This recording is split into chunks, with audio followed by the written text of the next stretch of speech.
Evet, Sayın Kapadokya Üniversitesi Mütevelli Heyet Başkanı, değerli misafirler, sevgili katılımcılar, hepinize günaydın. 4. Kapadokya Gastronomi Festivali'nin bu ilk etkinliğine hepiniz hoş geldiniz.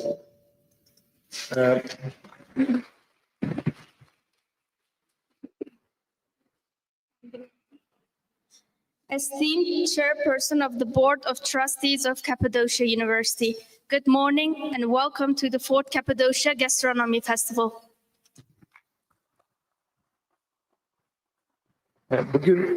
Bugün burada Kapadokya'nın kalbinde yerel üretimin, iyi, temiz ve adil gıdanın, kültürel mirasın ve topluluk dayanışmasının bir araya geldiği çok özel bir etkinlik serisinin başlangıcında hep birlikteyiz. We are gathered here today in the heart of Cappadocia to launch a truly special series of events that brings together local production, good, clean and fair food, cultural heritage and community solidarity. Bu sabah birazdan ilkiyle başlayacağımız seminerlerle 4. Kapadokya Gastronomi Festivali'ne başlıyoruz. Etkinlik programı boyunca çeşitli seminerler, atölyeler, üretici buluşmaları gibi çok sayıda çeşitli içerik sizleri bekliyor olacak. Bu etkinliklerin her birisi yalnızca gıda üretimi veya tüketimiyle ilgili değil, aslında aynı zamanda doğayla kurduğumuz ilişki, topluluk yapımız ve gelecek vizyonumuzla da yakından ilgili olacak. With this morning's seminar, we will officially begin the 4th Cappadocia Gastronomy Festival. Over the coming days, you will have the chance to take part in a wide variety of activities, from panels and workshops to producers, meetings and exhibitions. Each of this is not only about food production and consumption, but also deeply connected to how we relate to nature, build our communities and envision our future. Bu anlamda bugün bizi bir taraftan da bir araya getiren en önemli yapılardan birisi olan Slow Food hareketini, ikonlarını görüyoruz bütün tasarımlarımızda, afişlerimizde, çünkü bir işbirliği içerisinde düzenlediğimiz organizasyon. Slow Food hareketini çok kısaca tanıtmak isterim. 1986 yılında Carlo Petrini liderliğinde başlayan Slow Food, hızlı tüketime, tek tipleşmeye ve endüstriyel gıda zincirine karşı çıkan, yerel lezzetleri, biyolojik çeşitliliği, ki bugün 22 Mayıs Dünya Biyoçeşitlilik Günü Birleşmiş Milletler tarafından ilan edilmiş olan ve geleneksel bilgiyi savunan uluslararası bir hareket. Hareketin en temel felsefesi ise iyi, temiz ve adil gıda. Burada iyiden kasıt lezzetli, besleyici ve kültürel bir kimliği olan gıda. Temizden kasıt yani çevreye ve ekosistemlere zarar vermeyen gıda. Adilden kasıt ise üreticiden tüketiciye herkes için hakkaniyetli bir gıda sistemi. At the core of this gathering is the slow food movement, and I would like to briefly introduce it. Founded in Italy in 1986 by Carlo Petrini, slow food is an international movement that stands against the fast consumption, homogenization, and the industrialized food system. It depends on local flavors, biodiversity, and traditional knowledge. The movement is based on the philosophy of good, clean, and fair food. Good, meaning food that is tasty, nutritious, and rooted in cultural identity. Clean, meaning food that is produced without harming the environment or ecosystems. Fair, meaning a food system that is just and equitable for both producers and consumers.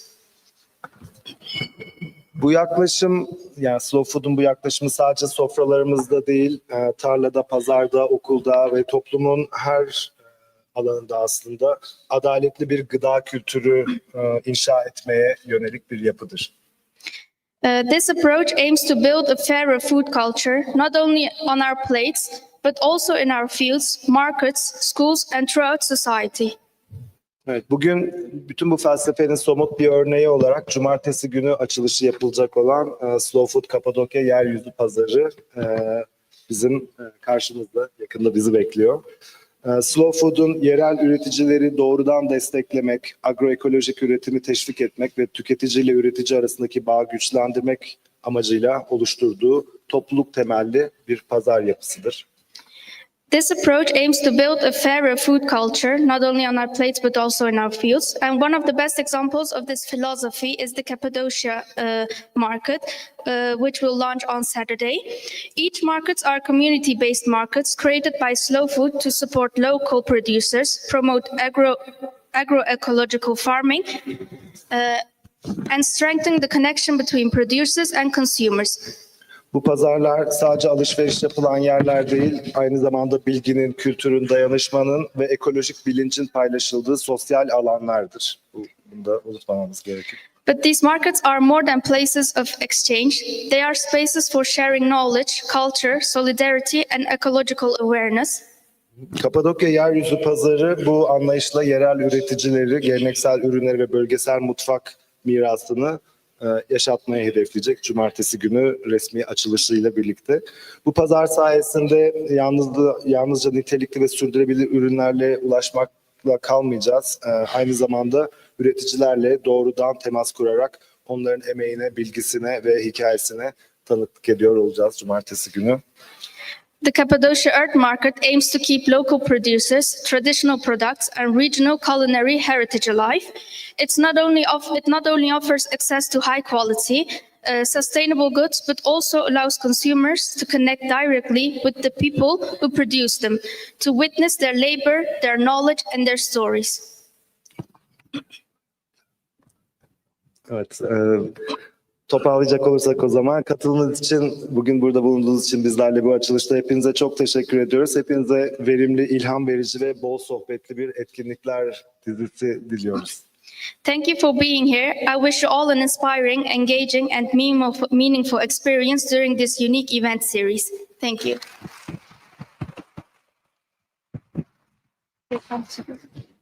Ve ilk seminerimizin konuğu olarak yani küresel bir zorunluluk olarak gıda sürdürülebilirliği, kültürel ve biyolojik çeşitliliğin korunması başlıklı ilk seminerimizin konuşmacısı olarak Slow Food Yönetim Kurulu Başkanı Sayın Edward Muchibi'yi izninizle sahneye davet ediyorum.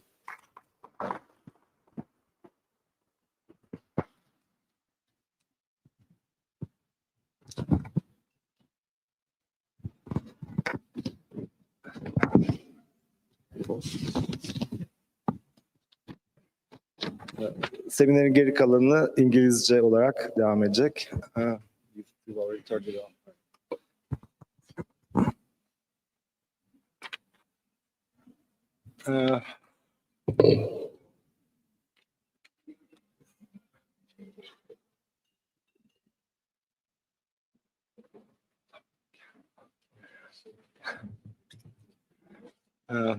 Edward, just brief introductions. Herkese merhaba tekrar. Seminerin açılışının içinde kısaca kendimi de tanıtmak isterim izninizle. Ben doçent doktor Sinan Akıllı, Kapadokya Üniversitesi Kapadokya Üniversitesi İngilizce Mütercim ve Tercümanlık Bölümü öğretim üyesiyim. Kendi çalışma alanımda çevreci beşeri bilimler olduğu için aslında diğer görevlerin yanı sıra bu Slow Food ve sürdürülebilirlik konuşmaları, sürdürülebilirlik komisyonundaki görevlerimden de dolayı bu organizasyonun içerisinde olmaktan çok da mutluyum, onur duyuyorum. Çok da önemli bir etkinliğe üniversite olarak imza attığımızı söyleyebiliriz. Ben izninizle kısaca konuğumuzu tanıtacağım. Dediğim gibi İngilizce olacak bunun sonrasındaki kısmı. Thanks for coming. Let me briefly introduce you and then we'll start off with your talk. Edward Muchibi is a food and agriculture educator and tropical agronomist with academic distinctions from Makerere University, Uganda, and the University of Gastronomic Sciences of Italy in Palenzo. He was born into a Ugandan family in 1986, the very same year the slow food movement started, and devoted himself to promoting agroecological farming as an educational tool to address hunger, poverty, malnutrition, and social injustice. After taking part in Terra Madre in 2008, Muchibi played a pivotal role in the development of the Slow Food Gardens project in Uganda. Muchibi has served on the Slow Food Board of Directors since 2012 and was appointed president of Slow Food in July 2022. So, Edward, welcome again. Thank you. Thank you very much. And thank you for the invitation. I'm happy to be here with all the leaders of Slow Food globally. So thank you for the invitation and for the introduction. So the floor is yours for this discussion that we're going to have in the upcoming hour or so on food sustainability as a global imperative, preservation of cultural and biological diversity. Where would you like to start?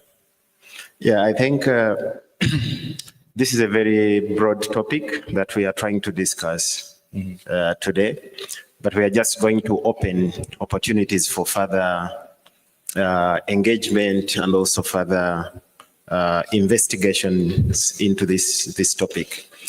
Now that we are in the university, the place of learning and knowledge sharing, I really want to start by reminding ourselves what sustainable food systems are. I think it's very important that I recognize that we might be knowing what sustainable food systems are, but we need to remind ourselves before we start discussion. We want to discuss food systems that provide nourishment, that provide adequate food, healthy food, food that comes with dignity, food that is good, but also it does not harm the environment, but also it preserves the planet for the future generations. That is what we define as sustainable food systems, a system that provides that food that with the mind of the future generation, with the future generation in mind. So this is what we need to discuss. Even the policymakers, they need to put this at the back of their mind. The academic institutions need to put this at the back of their minds. The food activists, the farmers, and everyone who eats and handles food.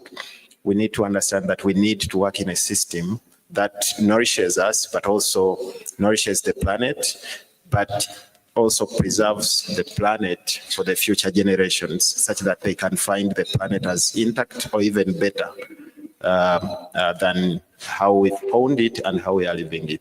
So that is what we are going to discuss today when we are talking about sustainable food systems. Okay, all right, thank you very much. Well, as we go, we'll probably have some interaction from the floor as well later, but then I would like to start with this one, a couple of questions, if you don't mind. Like in your experience and your career and throughout your work, you emphasize the importance of biocultural diversity in shaping sustainable food systems, which you've just explained. How can policymakers, I mean, you're the president of an international organization, and what's your take on how policymakers and educational institutions, we are at a university right now, of course, we're going to definitely benefit from your response. How can these entities collaborate more effectively, do you think, to protect this diversity at both local and global levels? Yeah. One of the things that make food systems sustainable and resilient is biodiversity. And sorry to interrupt, I just mentioned in the Turkish opening that today it's a great coincidence that it's International Day for Biological Diversity announced by the United Nations in the year 2000. So perfect coincidence. Exactly. Yeah. We need to recognize that biodiversity is the foundation of life. Also, biodiversity is the foundation of sustainable food systems. You cannot have sustainable food systems without biodiversity. And we do not lose biodiversity. We destroy biodiversity. as human beings, as people, when we are doing our agricultural activities or production activities or any other activities we do on the planet. But biological diversity also moves hand in hand with cultural diversity. Because when we look at human ecology, most of the things that we eat, most of the things that, the language that we speak, the names of the plants and animals and landscapes, they are connected to biodiversity in the places where we live and also in the places where we do all our activities. Biological and cultural activity is important because with biodiversity, we can have health and sustainable and diverse diets. That is the first thing. With biodiversity, we can have increased productivity of diverse food, diverse products. We can build local economies. We can ensure a healthy environment. So these are some of the benefits of protecting and preserving biological and cultural diversity. Cultural diversity also has to do with the knowledge systems that exist in the landscapes.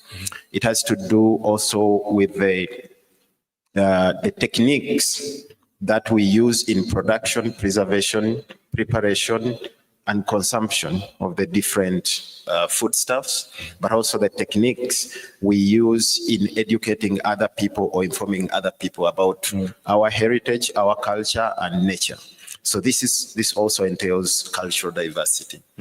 So starting from this background, it's very important that policymakers, today being an International Day of Biodiversity, means it's also a day to celebrate the biodiversity, but also a day to communicate to those who make regulations, those who make policy and legal frameworks about the importance of not only protecting the existing biodiversity, but also to recover the biodiversity, the recovery of the biodiversity that we have destroyed, and also to slow down on the actions and activities that destroy biodiversity.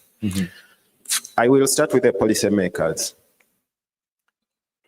From my experience with policy and legal framework analysis, I've come to understand that policies and regulations or laws are made for two purposes. The first reason why laws and regulations are made or policies are made is to give freedom. Laws are made to give freedom. This is a message to the policymakers. Laws are made to give freedom. That is the first reason why laws are made. And laws are also made to take away freedom. That is the second reason. To take our freedom? To take away freedom. To give freedom, but also to take away freedom. These are two reasons why laws are made. I will start with the first one.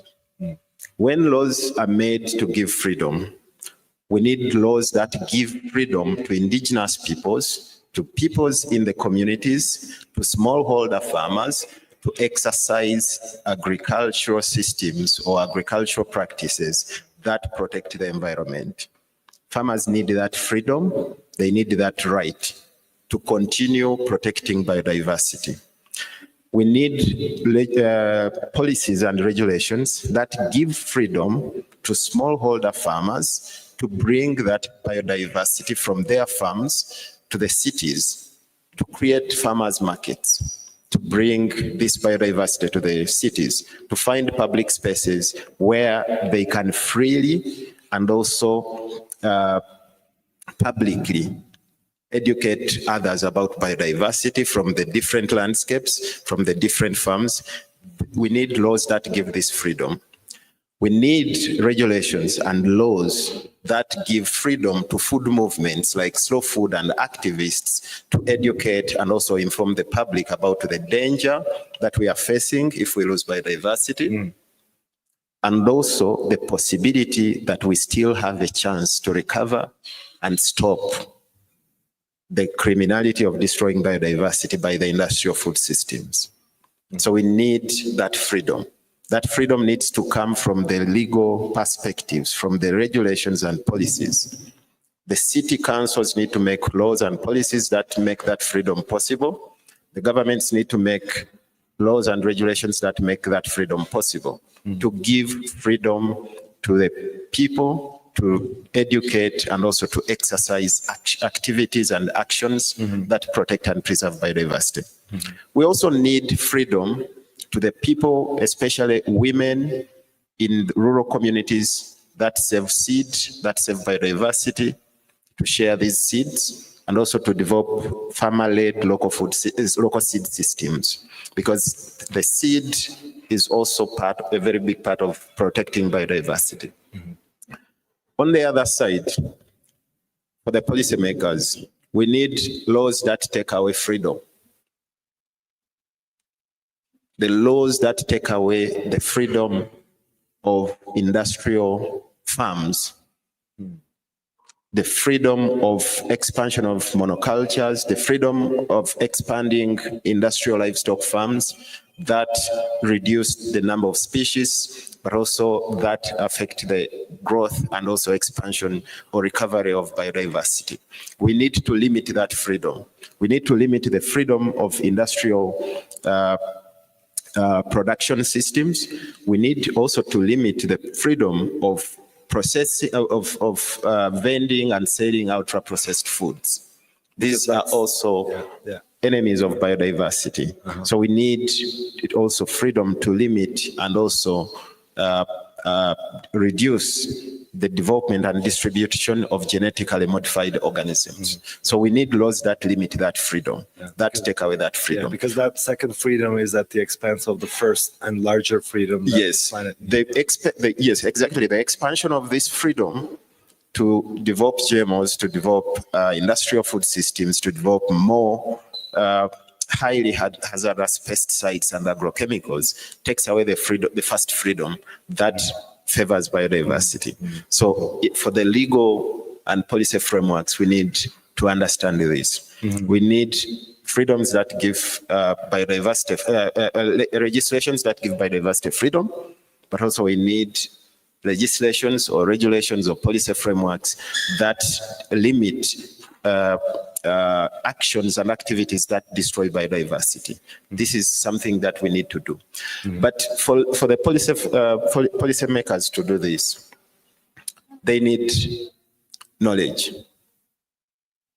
They need guidance. They need evidence. And also they need not only conviction that they are doing the right thing, but also they need to understand why all these regulations and legislations need to come in place and how to do it. And this comes down to the academic institutions. You asked what academic institutions like this university can do. You know, many times we think, even when I was growing up, I thought a university is the crowd of knowledge, or the where knowledge is born or created, produced. But it's not like that anymore. There is a lot of knowledge out there on the farms. I'm a farmer, I have been in the university systems, I'm a scientist, but I learn a lot of things that I never learned in the universities that I attended. I learn a lot of things from my farm. The plants teach me a lot of things. The soil teach me a lot of things. My neighbors who never went to the university teach me a lot of things from experience. I learned so much from the communities of indigenous peoples in the mountains. They have a lot of knowledge that is out there. So what do I mean here? The universities and the academic institutions, they're not only responsible to create knowledge, they're responsible to co-create knowledge. Co-creation of knowledge is now the main thing that we need to focus on as the universities. There is a lot of indigenous science. Yes. Indigenous scientific knowledge is out there, There is a lot of knowledge generated and protected and preserved by farmers over the generations. The universities need to connect with these realities, not only looking at the empirical science in the four-walled room like this one, but also to go and look at the open-air science that is held by the indigenous peoples and also the communities and the farmers out there. So co-creation of knowledge is one of the most important roles of the university. How do we co-create knowledge with the people who work every day to protect and preserve biodiversity? This should be the question to the academic institutions, because there is a lot of knowledge out there that needs to be validated and shared. So the universities have that role to co-create valid knowledge that can be shared on how we can protect and preserve biodiversity, how we can stop further destruction of biodiversity and cultural diversity. How do we protect the very beautiful techniques held by people out there, by the bakers, by the winemakers, by the farmers, by the pastoralists? How do we co-create knowledge to protect biodiversity? That is one of the tasks the universities have. This knowledge should not only be global, because sometimes we want to create knowledge that can be used in many, many places, but the knowledge also has to be valid for local contexts and has to be usable by the local people. Documentation of the species at risk of extinction and also protecting these species through sharing knowledge and also co-creating knowledge is very, very important. Another important thing the university has to do is to provide evidence through research, and this is participatory research, because like I said, there is a lot of science outside the universities, outside academic institutions. We farmers, we are scientists. We were actually the first scientists. The citizen science, right? Yes. Yeah.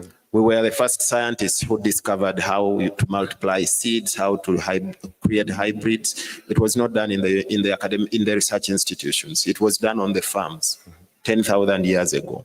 So there is a lot of evidence out there. But the evidence I mean here is a combination of the scientific evidence, but also together with the grassroots evidence on agroecological food systems, on resilient food systems. We need the scientific evidence to give knowledge and a base to the policymakers to make right decisions, but this evidence should also be grassroots based. So we need to invest more in grassroots evidence generation. If we are talking about, me, I'm a seed farmer. I farm seeds, I multiply seeds, I collect seeds from other farmers and share with them. We multiply like bean seeds. There is a lot of information that you get from your farm that is not really documented as scientific knowledge, but it's grassroots knowledge. So we need to combine this and share this grassroots evidence to the policymakers. Another important role of the universities and academic institutions is to educate. Education also in the protection and preservation of biodiversity. This task needs inclusive education. Not only on agricultural sciences, not only on soil sciences, because soil has a lot of biodiversity. So we don't only need to talk about soil sciences and crop science and animal science. We also need to talk about gastronomic science in protection of biodiversity. We need to link food with culture. We need to link food with territories, because there is no one size fits all system. So we need to look at food in relation to the different cultures that are out there. Yes. We need to look at food in relation to the public health. When we lose biodiversity, we lose public health. When we lose biodiversity, we lose spirituality. When we lose biodiversity, we lose dignity. When we lose biodiversity, we lose culture. We lose touch with the territory. This is what agricultural or food education should also teach. Not only to talk about how many species are out there and how to multiply them, but also to look at why they exist and how they connect with the people and the territories out there. So we need that inclusive gastronomic education to empower the people who will take decisions now and also in the future. Okay. All right. Yeah. Thank you very much. Because I mean, from your answer to this question, what I see is, I mean, you talked about the separation of the human communities from agricultural production and by switching into the industrial production, and that coincides with the 18th century age of enlightenment, when knowledge was also compartmentalized, and this is the beginning of the Anthropocene age. So we're basically talking within the context of the Anthropocene human societies, the isolation of knowledge from actual practice and real life, and the mode of production. There's this rupture from the agricultural farming societies into the industrial production that has changed, that's paralleled all those developments. And now, in this age of planetary crisis, which is, as you were suggesting, is not really, of course, the resonation is biological and chemical, and atmospheric science explains all this, but it's a human problem. It's a sociological, and it's a cultural crisis, and I think this is what you're stressing. So I mean, it's not just about the numbers and figures, but our insight into our own lives and how we perceive of each other and in our intertwined and enmeshed existence, right? I mean, with all the other non-human species, all the other entities, with the soil, with the plants, with the people who live in other parts of the world. So there's this holistic vision I saw in your response. Yeah, talking about how sometimes knowledge is lost. Like what you said, there's been a lot of advancement to industrial food systems in the past, and there is it starts with some levels of polarization, and say this is modern, this is not modern. Yeah, and there is a time when the narrative of modernity was promoted a lot in agricultural production. This gave rise to the highly processed foods, and also gave rise to the industrial food systems, like industrial livestock systems, gave rise to monocultures, and this was defined as modern, and everyone at that period wanted to go modern. And everyone who tried to preserve and protect nature was classified as primitive or against development. This is still happening in many parts, especially in the global south, like in Africa, where I come from. If you are doing agroecology and protecting biodiversity, a lot of policies classify you as someone who is against modernization of agriculture. This is something that is very, very dangerous to the protection of biodiversity and also to the transition towards ecological and resilient food systems. But this is also a question that can be solved by recovery of the right knowledge and also transmission of finding the right channels to transmit this knowledge to the policymakers.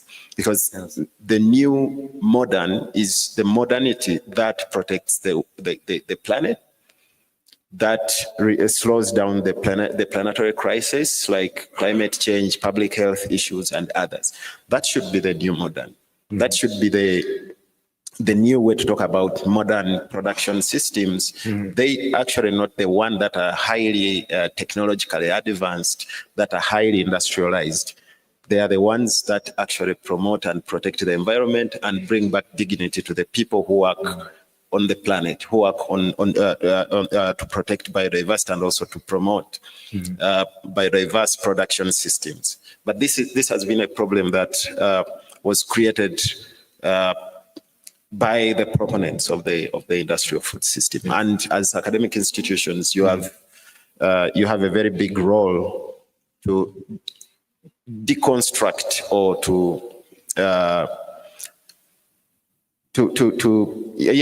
I'll say to deconstruct this narrative of what is modern knowledge, what is primitive knowledge, what is indigenous knowledge, what is scientific knowledge. So we need to work on that, because many times biodiversity is lost, biological and cultural diversity is lost after losing the knowledge on biodiversity. Once you lose knowledge on the species, you lose knowledge on the techniques that you were used to bake a specific type of bread. You lose knowledge to the techniques that you used to protect and preserve a specific part of the landscape. Once that knowledge is lost, then the product is lost. Yeah, and that is what. And the benefit is lost. The use is lost. The next thing is to land into a crisis. So that is what we have to avoid at all costs, losing knowledge on biodiversity. We need to recover knowledge. That is why as Slow Food, we work with the Cooks, with the Arc of Taste and also with the Cooks Alliance to recover this kind of knowledge. And most of the initiatives are actually, they have a background role to recover all the knowledge on biodiversity, such that we can find the products after we recover the knowledge. Okay, all right. Thank you very much. Well, I was also meaning to ask you about these, the role that the grassroots movements like Slow Food can play in all this, but then you kind of answered that question already. I mean, in how they can influence policy making. Maybe just one thing to follow that up. Do you have any, like, are there any early examples and effective examples in the world, anywhere in the world, like policy making systems that are limiting the freedom for industrial production and encouraging the real larger freedom for a more fair, clean, and just food system? Are there early examples that we can look at and learn from? I will start with a part of the world that I know most, on the African continent. Slowly by slowly, many African countries in the past have been pushed towards the wrong side of modernity. A lot of international organizations, they set measures for development for many African countries. And these measures for development, the progress towards development, they actually indirectly promote large-scale industrial agriculture. If you look at the plans that were drafted in the early 90s for countries like Uganda, countries like Ethiopia, in the early 90s, every country adopted what they called a plan for modernization of agriculture. And this was a World Bank plan. And it involved importing tons and tons of fertilizers, tons and tons of agrochemicals to improve production and productivity. And this has not only been detrimental to the tropical soils, but also to the health of the people, workers and farmers on farms that handle these products, with less education, with less legislation or regulation on how these products should be used. But nothing improved. So still, agriculture did not modernize as they wished. And now we see a different trend at the African Union level, where the ecological organic agriculture policy was adopted under the Comprehensive African Agriculture Development Program. So this was not the case in the early 90s or in the early 2000s. So now countries, 50 states in the African Union adopting the policy to promote ecological organic agriculture is the first step towards giving freedom and recognize those people who are working with the ecosystems, who are protecting and preserving ecosystems. Mm-hmm. We also see a new trend of which also slow food is contributing to a lot. Mm-hmm. In Uganda, for example, slow food is one of the 7 organizations that have been selected to work with the ministry to develop the national agroecology strategy for Uganda. So I sit on this in a working group. It's in the final stages to be approved by the cabinet. Sounds exciting. It has taken us a lot of work, but there is willingness now to recover the agroecological production systems in the country that adopted a completely opposite system in the 90s. Uh-huh. So these kind of policies are now giving us, we've been working on agroecology, but not with a lot of freedom, because the agricultural policies were built in the early 90s to promote chemicals, to promote industrial agriculture. Now the countries are taking a step back and say, okay, we need to slow down on this production system because it's not causing any better health, any better climate outcomes in the global north. So we need to slow down before we hit the same dead end. Yeah. So there is that freedom now growing and developing. So that is the regulation to give us agroecological farmers and people working on agroecological transition to express ourselves and also to continue doing the work that we do. No more criminalization of people protecting indigenous seeds. So this is the regulation giving us freedom. Another area is Kenya. Kenya, it has been very difficult with the current regime that is pro-industrial systems, but at least they have now also adopted an agroecology strategy, starting with the county level.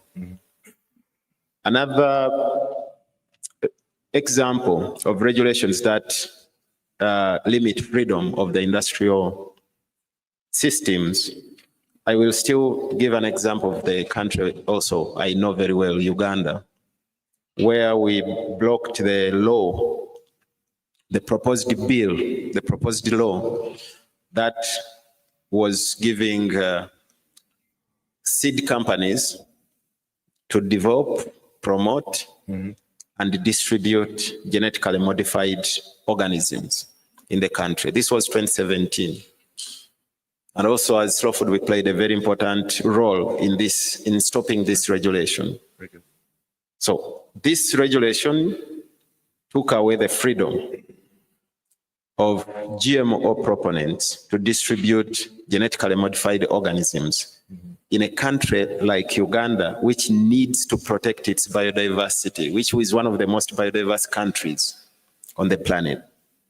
So that law, blocking that law and coming up with the National Organic Agriculture Policy and now the National Agroecology Strategy, blocked or took away the freedom of the seed companies to further destroy our local seed biodiversity in the country. This is an example of the law, of where the law has been made and used to give freedom to agroecological production systems and local farmer-led systems, but also to limit and take away freedom to the industrial agricultural proponents to further destroy our biodiversity. So these are some of the, and there are many, many examples out there that are taking the right course. Many countries are now also thinking about regulating and stopping ultra-processed food and going back to the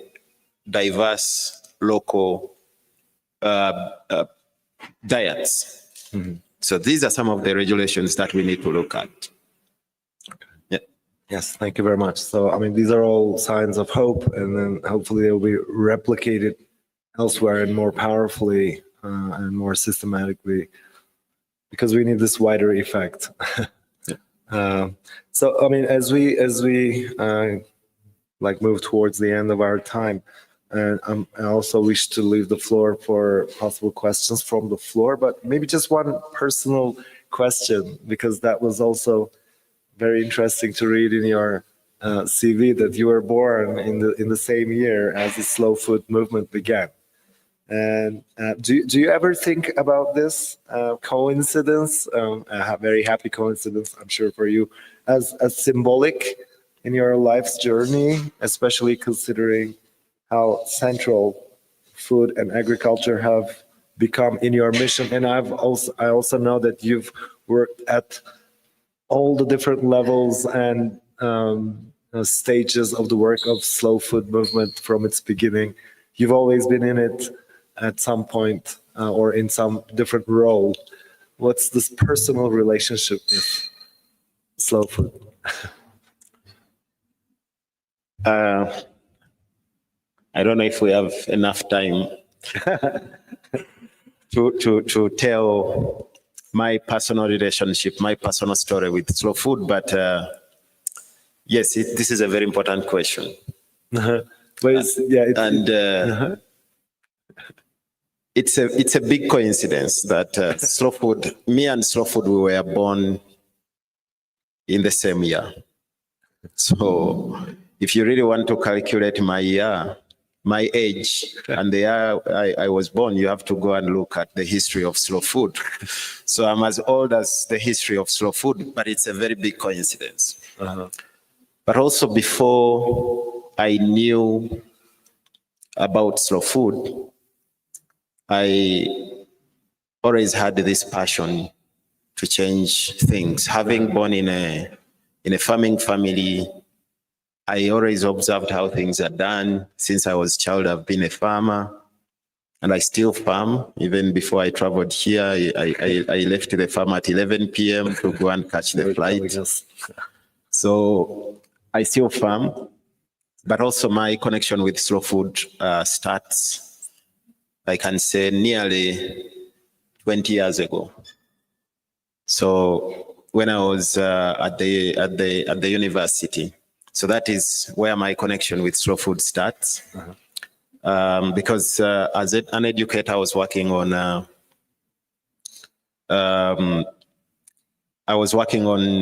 gardens, school gardens, to teach young people how to make gardens out of their own interest and how to plant local seeds and vegetables, but also changing the practice of using farming as a punishment in Ugandan schools, for which I was a victim when I was a child.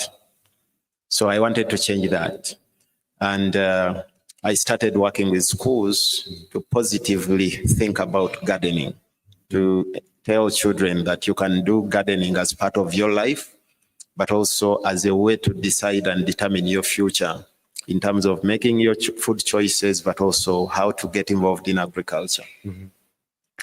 But before that, this is also a very important story to tell on the International Day of Biodiversity. As a university student, I was in my second year at the university. I got involved in a project that worked to develop a new hybrid maize seed. It was promoted as a very high-yielding seed variety. And as a person who was interested in relationship between research and farmers, like to make things participatory, I got involved in this project. And it promised a lot of good things to the farmers, that the seed will be the super seed for maize and it will yield a lot. It's drought resistant. It can solve the climate problems farmers go through. Then we promoted this seed. In 2007, we were tested by nature. So nature gave us the big test. So after asking farmers and many cooperatives to take up this seed, which grows in a monocrop, Uganda was hit by a drought in the same region where we planted the seed.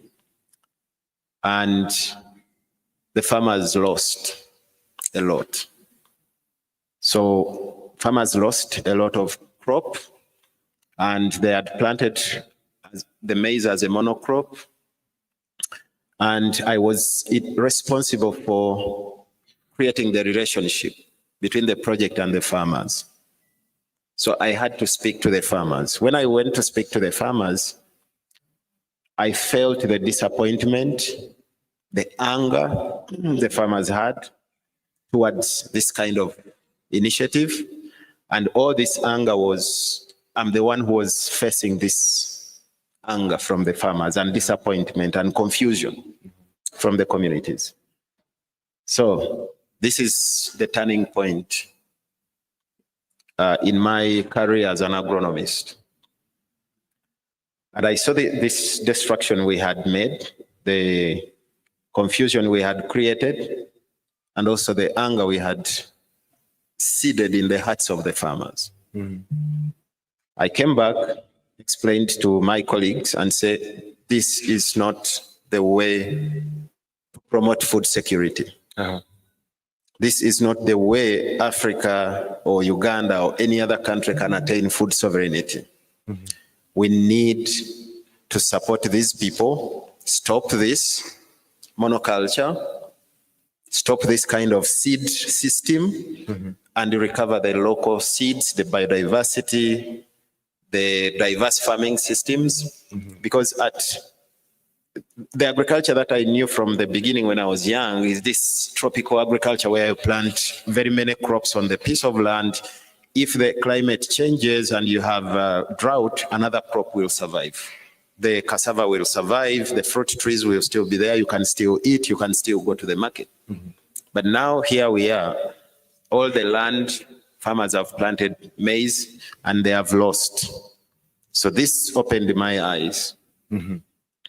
And I decided to quit and go back to talk to the farmers and say we can recover, we can work together to recover what we have lost. So this is when I started working personally with the farmers to recover the farming system that is based on biodiversity, to recover the local seeds, to recover the varieties, to recover the cropping system that integrates many crops together, to recover the ecological way of doing things.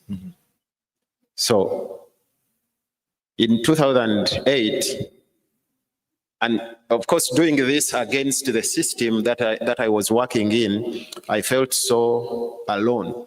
I felt neglected. I felt like I was running this race alone. So I started finding who else is doing this kind of work. This is when I came across the Slow Food Foundation for Biodiversity. And when we started talking and getting some materials and learning how to talk about biodiversity, to work with biodiversity, as a young agronomy student, it was a very big boost. And then this is when I was invited to participate in Terra Madre, the global slow food event that takes place every 2 years in Italy. So this was my first direct contact with the slow food movement, and I felt this is the place to be. This is the future of the food systems. This is the future of the planet. This is how we need to work together. This is the movement that I need to belong to, and this is the philosophy that I need to bring back to my communities. This is the work that encourages each and every one of us to take an action and also to think about why we are taking this action. So this is how I got involved in slow food and how I became a very active activist, of course, practical activist, but also I realized that slow food is much broader than having good, clean, and fair food. It's the philosophy of slow food that everyone needs in their daily life. Yes. That you need to move with. You need healthy, good food. You need food that actually restores other people's dignity, like the farmers, like the indigenous peoples, like the people who live in the mountains. So you need food that is diverse. You need food that is clean and fair. And everyone needs this. So this is how I started working with slow food and how I got involved in this great movement. So that is my personal story, Okay. how I got involved. And slow food is a very open and inclusive movement that everyone can make a contribution and everyone can make a change. Every action and activity and decision you make counts and matters. So this is how the movement has expanded to over 160 countries and has expanded to many places.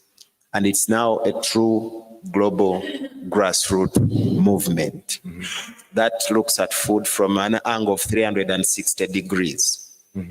So that is what slow food is. And that's why I dedicated my life, my time, and everything to this movement that can lead us to a good, clean, and fair food for all. So that is why I got involved in slow food, and that is my personal story. Yes, thank you very much. That's a very inspiring story, and that tells me why we're so lucky again, of course, with the rest of the board of directors and all of the councils who will be joining us in the upcoming days, to have all of you here, so that movement is growing even stronger in my country too, because, you know, Turkey is at the heart of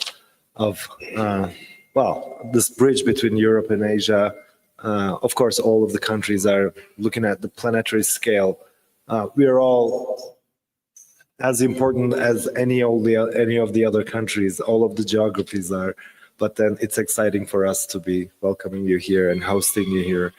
And that story also kind of made me think of like this main message of this movement. Of course, there's the philosophy, but then, and your personal story also was a story of not working not against nature, but working with nature. And also there's this American eco-critic, Ken Hilfner, he introduced this idea of working toward nature, developing new technologies for more sustainable production, but not against nature, but not necessarily with nature, but toward nature in ways that will reconcile with nature and that would not hinder technological improvement and advancement as well. This is what we need. This is what we need, this balance. That story is one of those stories. Thank you very much for sharing this. So maybe just in the remaining time, one or two questions from the floor, if anyone has.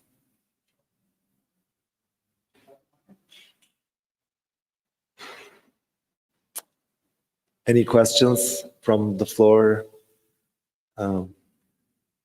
Well, and I was also thinking of how, like, we kept referring to it, this International Day of Biological Diversity, and every year they seem to have a different theme, and this year's theme is harmony with nature and sustainability. So that is also a second layer of this beautiful coincidence for today, and we'll be posting on our university's website special messages for this day as well. Then maybe one last word from you. I mean, there are young people, our students here. If they were to follow in your footsteps and becoming an inspiring leader in an international organization like you, what would you recommend them? If you were to recommend just one thing. The first thing is, of course, this is a very difficult question, but a very, very important one, especially for my fellow young people here. To make a change. Make a change.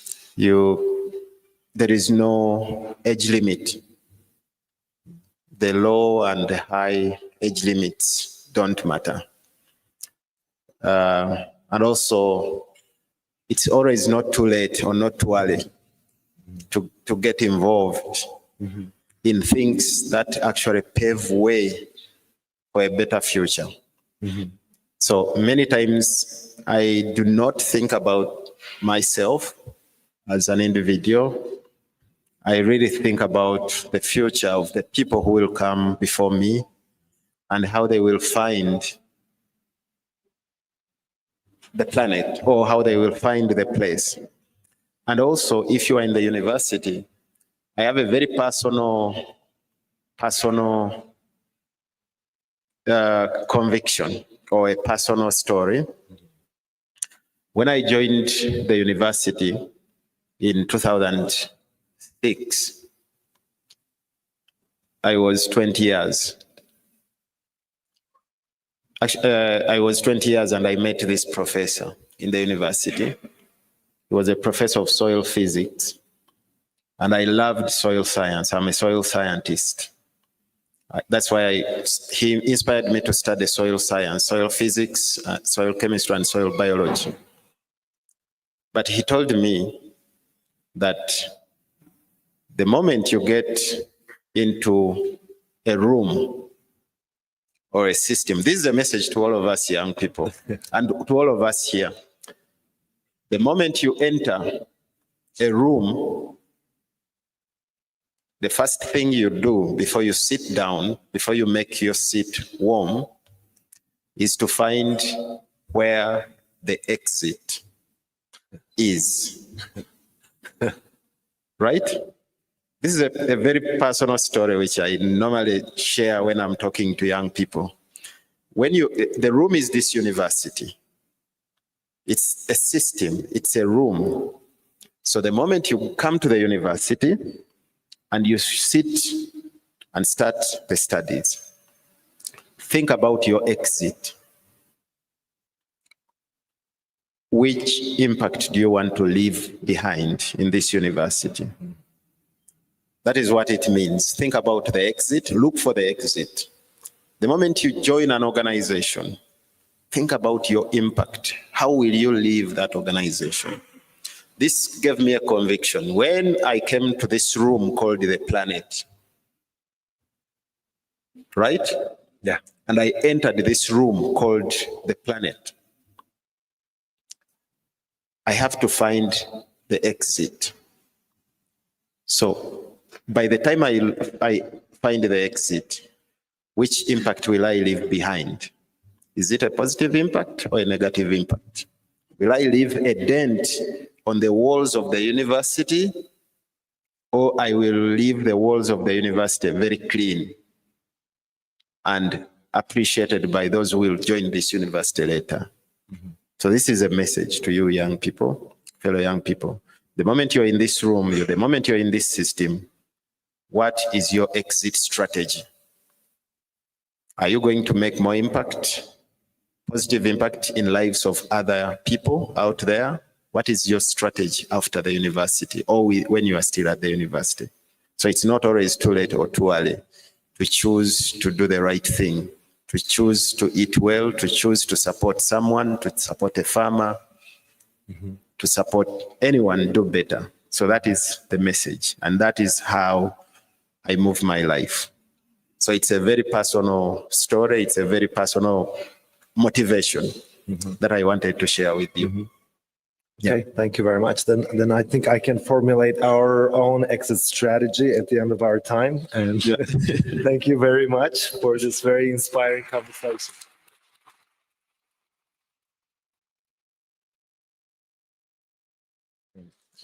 Thank you very much. There's going to be a 15-minute break until the next seminar. So thanks.